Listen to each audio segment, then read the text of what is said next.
This is the front line in Korea. These mountains are the backdrop for the fighting here. They're swarming with Chinese and North Korean troops. They make a beautiful picture from a distance. In the shadow of these impressive mountains stretching along the entire length of the front are the hills, the bitterly contested hills you read about in the newspapers. These are the strategic positions we must occupy, or keep the communists from occupying if we're to hold them and block any large-scale drive to the south. They're desolate hills. Their slopes are scarred and pitted from constant shelling. Every sign of vegetation has been obliterated. This is where our frontline troops live and work.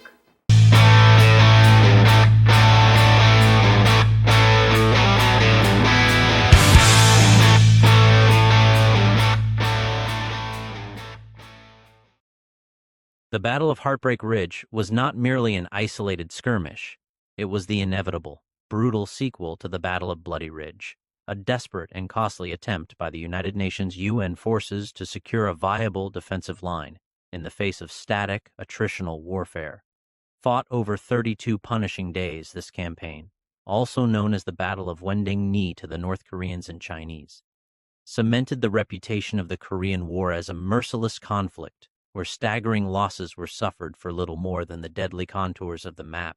The sheer difficulty and the spiraling casualty rate prompted the French battalion, attached to the U.S. 2nd Infantry Division, to supply the ridge with its heartbreaking name. Heartbreak Ridge was a 7-mile-long mass of towering, craggy hills, nestled between the Mundungni Valley to the west and the Sateri Valley to the east. The tactical situation was made critical by its geographical position. It represented a dangerous bulge in the UN front line that offered the enemy an elevated, commanding position. After being driven off Bloody Ridge, the North Korean People's Army KPA forces, primarily the KPA 6th and 12th Divisions of the III Corps, merely retreated approximately 1,500 yards to this parallel, more formidable spine. The brief pause, lasting only a week, was a strategic gift to the enemy, who immediately utilized it to construct a defensive network superior even to their previous positions. The KPA employed an in-depth defense, transforming the peaks, most notoriously hills 931, 894, and 851, into an integrated fortress. They utilized the porous rocky soil to dig deep earth and log reinforced bunkers connected by intricate concealed trench systems. These positions were ruthlessly mutually supporting, meaning an attack on one hill immediately drew devastating, concentrated machine gun and mortar fire from adjacent, untouched emplacements. The terrain itself was the UN soldiers' first and most dangerous enemy. The slopes were far too steep for the effective use of tanks in the initial stages and provided zero cover, leaving the infantry exposed and physically exhausted before they even reached the primary firing lines. The attack, spearheaded by the U.S. Army's 2nd Infantry Division, commenced on September 13, 1951, despite a massive 30-minute pre-assault artillery barrage known as fire missions to the infantry. The deeply dug-in KPA positions largely survived. The 23rd Infantry Regiment, the primary assault unit, was ordered to attack from the east and split the ridge line. The fighting instantly devolved into a brutal, grueling war of attrition. Units would spend agonizing hours climbing the slopes, burdened by ammunition and the fear of the unseen enemy. The moment they paused, KPA mortar and artillery, directed by concealed spotters with pre-registered firing solutions, would pour down fire, often pinning soldiers down in the open for hours. The typical terrible pattern was repeated daily for 2 solid weeks, attack and breach. Infantrymen, often reduced to desperate close-quarters combat using hand-to-hand fighting, grenades, and flamethrowers, would manage to clear a series of bunkers, suffering terrible losses in the process. Exhaustion and counterattack. As the attackers became depleted, low on ammunition, and exhausted, the KPA would launch immediate, ferocious human wave counterattacks, often favoring the confusion of the pre-dawn darkness, driving the surviving American and French soldiers back down the contested ridge. Sergeant James Jordan, a Korean War veteran, recalled the bizarre psychological warfare the enemy employed alongside their brutal tactics. On Heartbreak Ridge, We were so close to the enemy, so the enemy could set up a radio station to broadcast a propaganda message to us. They even sometimes played American rock and roll music every night. I was miserable. I was in homesick every time I listened to this music. This mixture of relentless combat and calculated psychological pressure wore down the soldiers' sanity as much as their bodies. By the end of September, the continuous unsustainable casualties had taken a catastrophic toll. The 23rd Infantry Regiment, having effectively been chewed up and reconstituted multiple times, was declared combat ineffective. Major General Robert N. Young, the new 2nd ID commander, was faced with a crushing dilemma: continue the bloody frontal assaults or accept failure. He made the painful but necessary decision to pull the regiment back and halt the frontal attacks on September 27, forcing a complete reevaluation of the strategy. After reviewing the operational failures, General James Van Fleet, the 8th Army commander, agreed that the battle could not be won by seizing the heights alone. The KPA defense was inexhaustible because their supply and reinforcement route running through the Mundungni Valley remained completely open. The focus shifted dramatically from seizing terrain to the strategic objective of severing the enemy's logistics. The key to victory was an unprecedented armored thrust. The U.S. Army's 72nd Tank Battalion was ordered to drive a column of M4 Sherman tanks deep into the valley.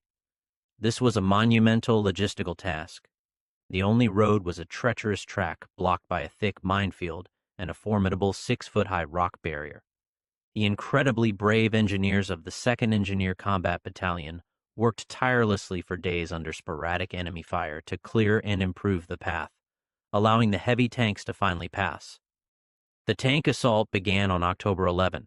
The sudden, unexpected appearance of powerful armor in what the enemy thought was a protected rear area was a complete shock. The Chinese Communist Forces 204th Division, which had been rushed in to reinforce the KPA, was caught completely in the open and suffered devastating losses. For 5 critical days, the Sherman tanks roared up and down the valley, systematically overrunning supply depots, mauling troop concentrations, and destroying hundreds of KPA bunkers from the vulnerable flanks and rear. This strategic maneuver effectively isolated the defenders on Heartbreak Ridge, leaving them without food, water, or fresh ammunition. With the KPA choked off and demoralized, the 2nd Infantry Division renewed its infantry assault, using the rested 9th and 38th Infantry Regiments alongside the French battalion.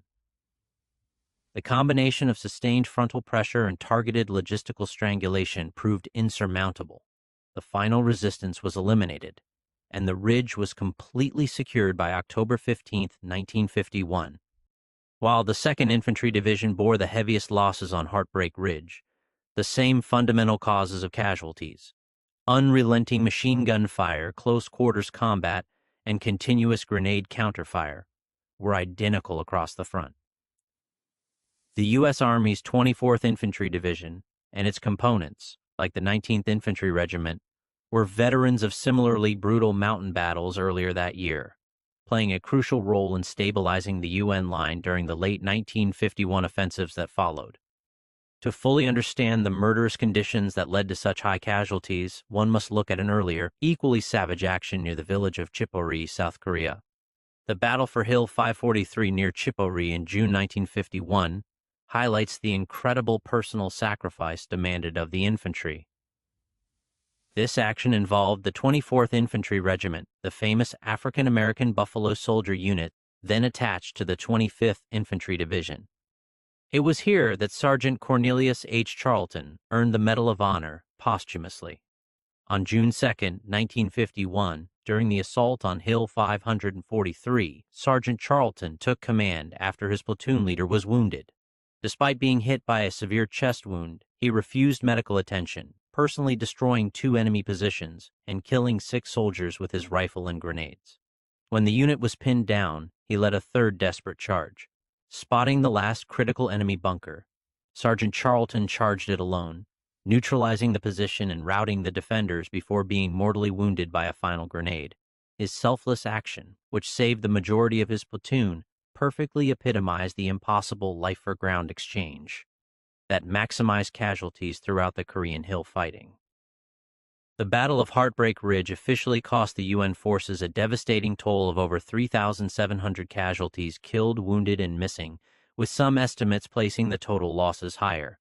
The KPA and Chinese Communist forces suffered an astonishing estimated 25,000 to 30,000 casualties, illustrating the brutality of the tactical defeat inflicted by the UN's coordinated air, artillery, and tank strategy. The political consequence of this bloodbath was immense. For General Van Fleet, the victory secured a critical piece of high ground, permanently solidifying the UN line against future communist offensives in the region.